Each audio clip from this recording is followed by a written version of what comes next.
And people எல்லோரும் வந்திருக்கீங்க. உங்கள் எல்லாருக்கும் ரொம்ப நன்றி. அண்ட் ப்ரொடியூசர்ஸ் ரொம்ப நன்றி வரேன் நான்.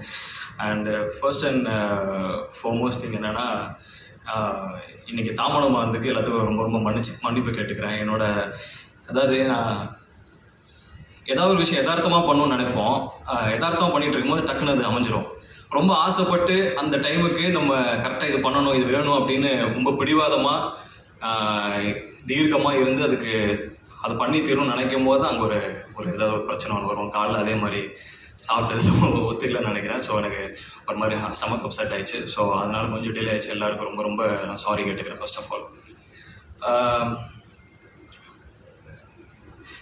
இது வந்து ஒரு அமேசிங்கான ஒரு ஜேர்னி என்னோடய லைஃப்பில்.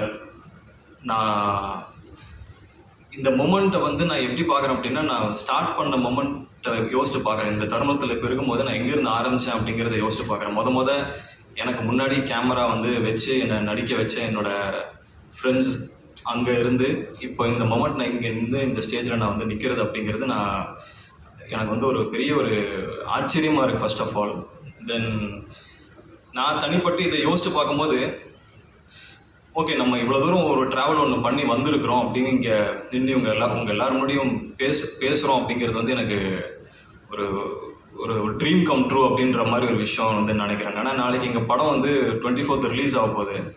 அந்த ரிலீஸ் ஆக போகுது அப்படிங்கிற மொமெண்ட் கூட வந்து இன்னும் எனக்கு ஒரு ஓகே படம் ரிலீஸ் ஆக போகிறேன்ற அந்த இது கூட அந்த ஃபீல் மாதிரி எனக்கு இல்லை. ஆனால் இந்த ஒரு ஈவெண்ட் நடக்குது, இதுக்கு நம்ம பேசணும், ப்ரிப்பேர் ஆகணும் அப்படிங்கிறது வந்து எனக்கு அது ரொம்ப ரிமார்க்கபிளான ஒரு டைம்னு நான் பார்க்குறேன். இது வந்து எல்லோரும் முடிவு பேசுகிறதுக்கு. ஸோ ஃபஸ்ட்டு வந்து நான் ரொம்ப ரொம்ப தேங்க்ஸ் அண்டு என்னை வந்து இன்ட்ரடியூஸ் பண்ணுறேன் தமிழ் சினிமாவுக்கு. என்னை வந்து இன்ட்ரடியூஸ் பண்ணுறேன் தேனாண்டால் ப்ரொடக்ஷன்ஸ் அவர்கள் வந்து முரளி சாருக்கு தான் ஃபர்ஸ்ட் அண்ட் ஃபார்மோஸ்ட் தேங்க்ஸ் எனக்கு. ஏன்னா அவருக்கு வந்து நான் ஃபஸ்ட்டாக நான் அவர் போய் அஃப்ரோஸ் அப்படின்ற ஒருத்தங்க இப்படியா பண்ணியிருக்கிறாங்க. ஸோ அவங்க மூலிமா நான் வந்து சாரை மீட் பண்ணுறேன். எங்கே நான் ஃபஸ்ட்டு சாரை மீட் பண்ணேன் அப்படின்னா சேம்பர்ஸில் தான் நாங்கள் வந்து மீட் பண்ணுறோம்.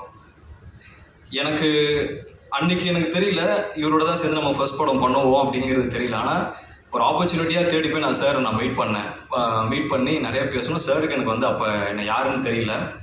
அதுக்கப்புறம் தான் என்னை பற்றி என்ன பண்ணாருன்னா பார்க்க ஆரம்பித்தாங்க. யூடியூப் வீடியோஸ்லாம் பார்க்க ஆரம்பிச்சு ஓகே அப்படின்னு இருந்தாங்க. அதுக்கப்புறம் ஒரு சின்னதாக ஒரு ஜேர்னி இருந்தது ஒரு வருஷம். அப்புறமா வந்து நான் கண்டினியூஸாக சார் நான் வந்து ஃபாலோ பண்ணிகிட்டு இருந்தேன். அப்போது பண்ணி சார் இது மாதிரி ஒரு லைன் ஒன்று இருக்குது சார், இது மாதிரி பார்க்கணும் சார் அப்படி சொல்லிட்டு இருந்தேன். கண்டினியூஸாக ஃபாலோ பண்ணு.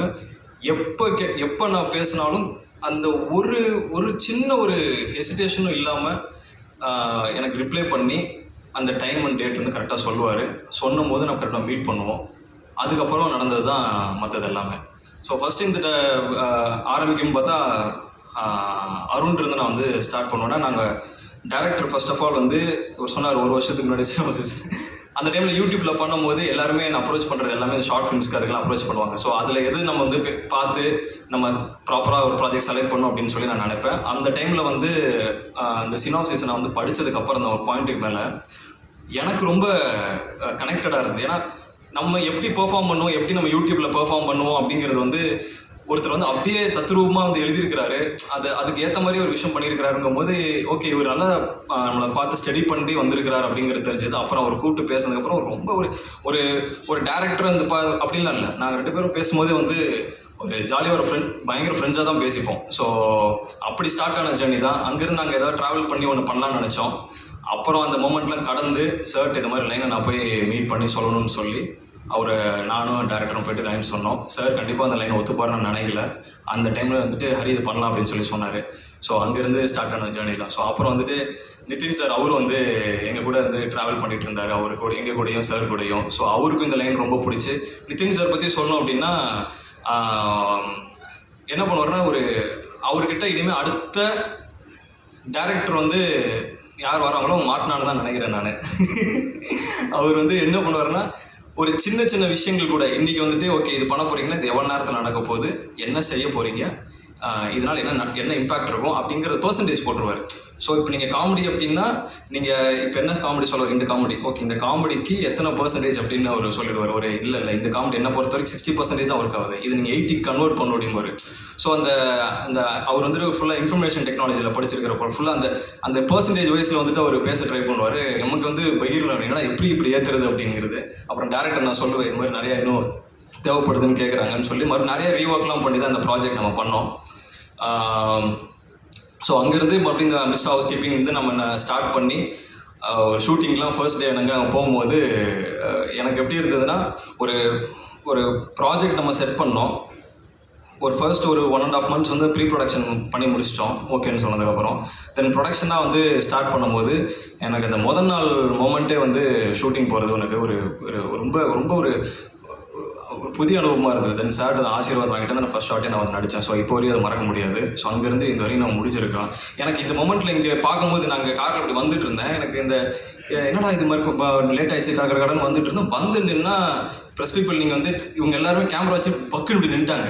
இன்னொன்று எனக்கு பகீர்னாச்சு. எனக்கு இது மாதிரி எக்ஸ்பீரியன்ஸ் பார்த்ததில்லை. பார்த்துட்டு அவ்வளோ ஃபோட்டோ எடுக்க ஆரம்பிச்சாங்க. எனக்கு வந்து அந்த டைமில் புரியல என்ன நடக்குது இப்போ இங்கே. சரி ஓகே ஃபோட்டோ எடுக்கிறாங்க, இப்போ நம்ம உள்ள இந்த ஈவெண்ட்னால இது மாதிரி நடக்குது அப்படிங்கிற ஒரு மொமெண்ட் தான் இருந்தது. ஸோ இந்த படத்தை பற்றி அடுத்து நான் சொல்லணும் அப்படின்னா தென் லாஸ்லியா அவங்க சொல்லலாம். ஸோ லாஸ்லியா வந்து எப்படின்னா உள்ளே வரும்போதே வந்து அவங்க ஃபர்ஸ்ட் எங்களுக்கு வந்து எங்களுக்கு நம்ம பிக் பாஸில் பார்த்துருக்குறோம், அவங்க யூடியூப்பில் பார்த்துருக்குறாங்க. ஆனால் வந்து எப்படி நம்ம நடிப்போம் அப்படிங்கிறது வந்து எங்களுக்கு தெரியல. ஸோ ஒரு 3 நாள் ரிஹர்ஸ் பண்ணோம். ஸோ அப்போ தான் வந்து ஃபர்ஸ்ட் டேலாம் அவங்க பார்க்கும்போது ரொம்ப அமைதியாக கம்போஸ்டாக காமாக அப்படி இருந்தாங்க. எதுவுமே பேச மாட்டாங்க, ரொம்ப ரிசர்வ்டாக இருந்தாங்க. சரி எப்படி இவங்க பெர்ஃபார்மன்ஸ் புல் பண்ணுவாங்க. ஏன்னா படம் ஃபுல்லாகவே 2 பேரும் சேர்ந்து ட்ராவல் பண்ணுற மாதிரி ஒரு சீன்ஸ் இருக்குது. பயங்கர எனர்ஜியாக வந்து நடிக்கணும் அப்படின்ற மாதிரி இருந்தது. நானும் டேரக்டர் அப்படி குஷியாக வந்து எதாவது பண்ணலாம் அப்படின்னு சொல்லிட்டு எனர்ஜியாக இருக்கிறோம். அவங்க வரும் கம்போஸ்டாக இருக்கிறாங்க. சரி என்னடா பண்ணுவாங்களா அப்படின்ற மாதிரி யோசிச்சுட்டு இருக்கும்போது செகண்ட் டேல இருந்து அதுக்கப்புறம் வந்துட்டாண்டா பத்ரகாளி அப்படின்ற ஒரு ரேஞ்சுக்கு அவங்க கொடுத்த ஒரு பெர்ஃபார்மன்ஸ் அமேசிங்காக இருந்தது. சான்ஸே இல்லை. அந்த செகண்ட் டே தேர்ட் டேலேருந்து அவங்க ஒரு ஃபார்ம் அவங்க கிளியர் பண்ணிட்டாங்க. தென் எங்களுக்கு அந்த ஈகோ சிஸ்டமே ஒரு மாதிரி செட் ஆயிடுச்சு. ஸோ ஃபர்ஸ்ட் டே ஷூட்டிங் போனதுலேருந்து பேங்க் தான். ஸோ அங்கேருந்து எங்களோட ஃப்ரெண்ட்ஷிப் வந்து ரொம்ப நல்லா லைக் அந்த அந்த அந்த படத்தோட சேர்ந்து ட்ராவல் பண்ண ஃப்ரெண்ட்ஷிப்பும் சேர்ந்து அவங்களுக்கு பர்சனலாகவும் தெரிஞ்சுக்கிறதுலேருந்து வந்து ரொம்ப புதிய அனுபவமாக இருந்தது. So thanks Losliya and Arun சாருக்கு. தென் வந்து ஷாரா அண்ணன் வந்து இப்படி பார்த்தீங்கன்னா அவர் வந்து யூடியூப்பில் தான் பெரிய கலக்கிட்டு இருந்தார் ஃபஸ்ட்டு. அதுக்கப்புறம் ஒரு சர்டன் ஸ்டேஜ் வந்து படத்தை வந்து நிறைய படங்கள்லாம் பண்ணி எல்லாருக்கிட்டையும் வந்து ஒரு நல்ல ஒரு நேம் வந்து வாங்கி இருக்கிறார் பொசிஷனில். ஸோ அண்ணன் வந்து உள்ளுக்கு ஃபர்ஸ்ட் ஆஃப் ஆல் அந்த இதில் நாங்கள் சின்னதாக அவங்க ஆஃபீஸில் ஒரு பூஜை போடும் அண்ணனை பார்க்கும்போது ரொம்ப சந்தோஷமாக இருந்தால் 12 போய் பேசி அண்ணன் ரொம்ப சந்தோஷம் எனக்கு ப்ராஜெக்ட்லேயும் வந்ததுக்கு அப்படின்னு சொல்லி சொன்னேன். அண்ணனும் ரொம்ப சந்தோஷம்பா அப்படின்னு சொல்லி தான் அந்த ப்ராஜெக்ட் ஸ்டார்ட் பண்ணோம். எனக்கு அண்ணனுக்கு அனுபவம் வந்து அப்படின்னா ஜாலியாக ஏதாவது பேசிக்கிட்டே இருப்போம். ஏதாவது ஒன்று நம்ம செட்டை தாண்டி நாங்கள் வந்து அந்த அந்த அந்த பேப்பர் எடுத்து நாங்கள் வந்து ஸ்கிரிப்ட் எடுத்து படிக்கிறது வந்து அந்த மொமெண்ட்டுக்கு போய் படிக்கிறது. ஏன்னா எங்களுக்கு பொறுத்த வரைக்கும் இதுதான் அண்ணன் கூட காம்பினேஷன் வந்து ரொம்ப நம்ம படித்து போய் பெர்ஃபார்ம் பண்ணுறது கிடையாது. ஸோ இயல்பாக வந்து 2 பேரும் பேசி ஃப்ரெண்ட்ஸுக்குள்ளே எப்படி பேசிப்போம் அப்படிங்கிற பெர்ஃபார்மன்ஸ் தான். ஸோ அந்த பெர்ஃபார்மன்ஸ் வரும்போது அண்ணன் வந்து ஒரு விஷயம் போடுவாங்க, அதுக்கப்புறம் நான் அதை ஒன்று பண்ணுவேன். ஸோ 2 பேரும் வந்து ஒரு மாதிரி ஆத்மார்த்தமாக ஒரு அவுட்வர்டாக நடித்த ரோல் தான் வந்துட்டு அண்ணனோட ரோலும் என்னோட ரோலும். ஸோ எங்களுக்கு ஒரு காம்பினேஷன் சூப்பராக இருக்கும். தென் இளவரசு சார் தான் வந்து எங்களுக்கு எல்லாருக்குமே அந்த செட்டில் ஒரு காட் ஃபாதர் மாதிரி. ஸோ ஃபர்ஸ்ட் டே இளவரசு சார் வந்து நான் செட்டில் வந்து பார்க்கும்போது அதுக்கு முன்னாடி நான் ஒரு 10 days ஷூட் பண்ணிட்டோம். இளவரசு சார் ஜாயின் பண்ணும்போது அவர் சார் இது வந்து நாங்கள் வந்து இளவரசர் எப்படி சொல்கிறோன்னா அவர் யாருன்னு தெரில பக்கத்து கேரவனில் தான் இருந்தார். பயங்கரமாக திட்டிகிட்டே இருந்தார். இப்போ எல்லாத்தையும் சொல்லியிருந்தேன் நான். செம்மையாக திட்டினார். ஃபர்ஸ்ட் டே போதும் ஒரு 7 o'clock ஸ்டார்ட் ஆகுது ஷூட்டு. 7 மணிக்கு காலையில் பயங்கரமாக யாரையும் திட்டிகிட்டே இருந்தார்.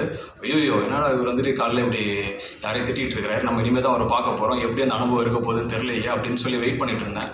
ஆனால் ஒன்ஸ் அவர் வந்து எந்த மூடில் அவர் பர்சனல் ப்ராப்ளம் நினைக்கிறேன் அதை முடிச்சுட்டு அந்த கேரவன் விட்டு வெளியில் வந்து செட்டுக்குள்ளே வரும்போது என்டையராக அவர் வந்து எல்லா மைண்ட் செட்டையும் ஒரு இடத்துல வச்சுட்டு க்ளீனாக வந்து அந்த அவரோட அப்ரோச் பண்ண விதம், அந்த ஆக்டர்ஸை, டேரக்டர்ஸை, சினிமாட்டோகிராஃபர்ஸை அப்ரோச் பண்ண விதம் வந்து அமேசிங்காக இருந்தது. டக்குனு வந்து கை கொடுத்துட்டு எல்லாருக்கிட்டையும் ஒரு மாதிரி உடனே ஜெல்லாகிட்டார்.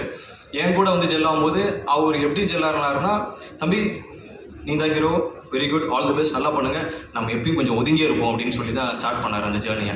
நான் வந்து என்னடா இப்படி சொல்கிறாரு, இதோட நம்மக்கிட்ட வந்து கொஞ்சம் நம்ம ஒதுங்கி இருக்க சொல்கிறாருன்னு நினச்சேன். ஆனால் அது காரணம் வந்துட்டு அவர் பின்னாடி இந்த கேரக்டர் வந்து எப்படி ஹோல்ட் பண்ணுறாரு, இந்த பையனை வந்து நம்ம பாசமாக பார்க்குறோம், எந்த இடத்துல பாசமாக பார்க்கணும், எந்த இடத்துல அதட்டணும் அந்த கேரக்டர் அப்படின்னு அவர் ஒரு ப்ரிப்பரேஷன் ஒன்று செட் பண்ணியிருக்கிறாரு. ஸோ அதுக்கு நம்ம ரொம்பவே அட்டாச் ஆனோன்னா சில இடத்துல கொஞ்சம் டிஸ்டர்பன்ஸ் இருக்கும் தெரிஞ்சு அதை ப்ராப்பராக வந்து அதை ஹேண்டில் பண்ணி கொடுத்தாங்க. எங்கள் ஃபேமிலி எதுவும் சொல்லணும் அப்படின்னா, அங்கே ஹவுஸ் கீப்பிங் ஃபேமிலி வந்து மீன் ஒரு மாதிரி மோர் தென் ஒரு ஃபேமிலி. அதாவது ரியல் லைஃப்பில் அப்பா அம்மா நாங்களாம் எப்படி அண்ணன் தங்கச்சியில் இருப்போமோ அதே மாதிரி தான் நாங்கள் செட்டிலையுமே இருப்போம், பேசிப்போம்.